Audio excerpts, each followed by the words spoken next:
today I wanted to do a quick video, a little lesson on leash handling. I see a lot of people in my classes handling their leash in a way that just feels a little awkward, sometimes not effective, and I thought maybe I can give you a couple of tips that will help with the mechanics of that. Because most places where we go, our dogs have to be on leash. It's either bylaws, a lot of the time it's for their own safety. So it can really be helpful if you know how to handle a leash and how to use it effectively. So if I'm just walking down the road and my dog I can just hold on to the handle here, and that's okay. But this doesn't give me a lot of control, but if there's nothing else around and it's all safe, then that's okay. My dogs can do some sniffing, they can do their business, and that's good. However, if I need to have a bit more control, let's say I'm on a sidewalk, there's other people, there's dogs coming, then this gives my dog too much freedom to, get into. I typically have treats on me in a pouch, in a pocket somewhere where my hands are free, because I do like to use both hands. With him on my left side, and I do walk my dogs on both sides, so this is just an example. I'll have the end of the leash, the loop, safely in my right hand, and with my left hand I can make adjustments here. Good. So I can keep that leash a little shorter. If there's nothing going on, he can be ahead of me. I can just let him go like this. If I need to bring him in, shorten the leash here. And there's also a safety factor that I have the end of the leash safely in my right hand here. Okay. There, so we'll just do a little walk here. Good. There we go. We can do this on the other side, so I'll switch hands. Okay.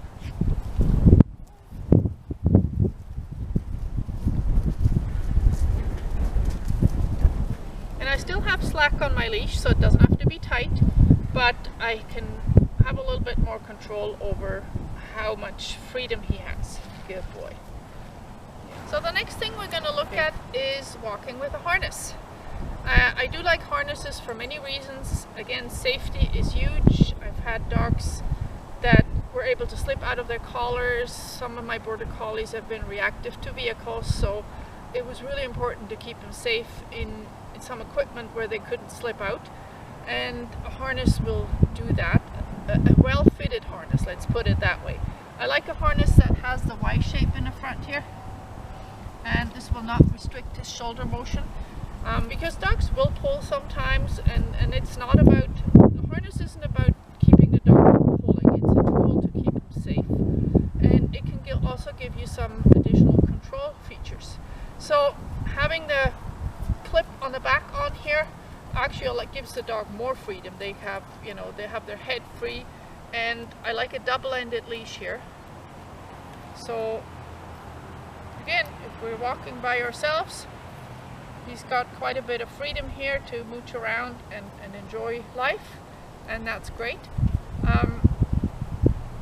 These double-ended leashes usually have several clips, so I can have a little bit of a shorter leash, or even a really short leash by attaching close here.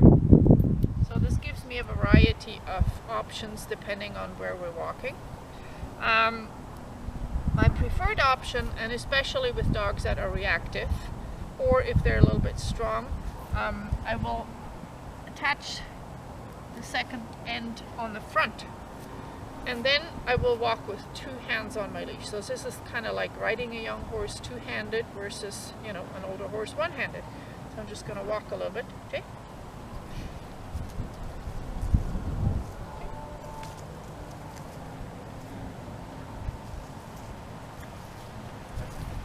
So I'm still trying to keep a loose leash, but if I have to kind of tug a little bit, go this way, good.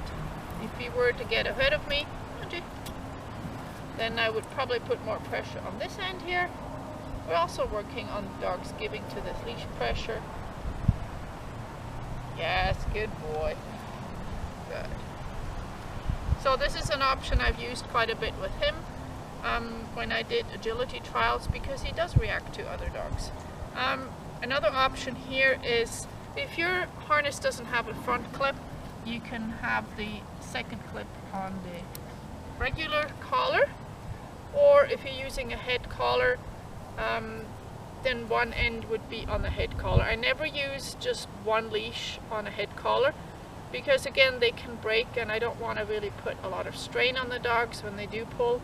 So when I do use a head collar, I always have a double-ended leash and either a harness or the collar as the second point of connection. So I hope I gave you some ideas here on things to maybe change up how you walk and just to get a little bit better leash skills, and this is going to make your life easier. Okay, thanks for watching.